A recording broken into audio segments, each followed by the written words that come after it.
How to save CapCut videos in your gallery. What's up everybody? In this tutorial, I'm going to be showing you guys how you can easily save a CapCut video in your gallery. But before we get started, make sure to head down below to give this video a quick thumbs up and hit the subscribe button as well. Turn on the bell icon to get notified about our latest uploads. First thing first, you want to open up your CapCut and then you want to export any video that you want to edit. Once you get to your video section and imported your video, just edit it according to your need. And then before you export, you actually have an option to adjust its resolution.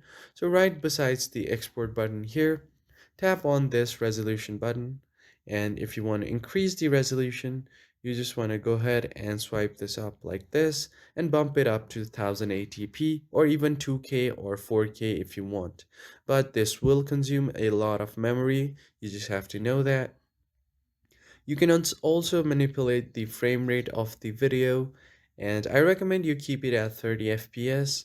And then if you want the optical flow, you can also turn it on, but this is only available on the pro mode of Capcut, so you will have to subscribe to its premium.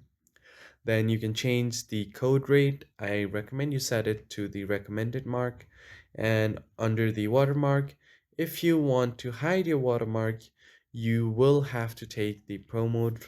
So once you do that, just tap on export at the top right corner.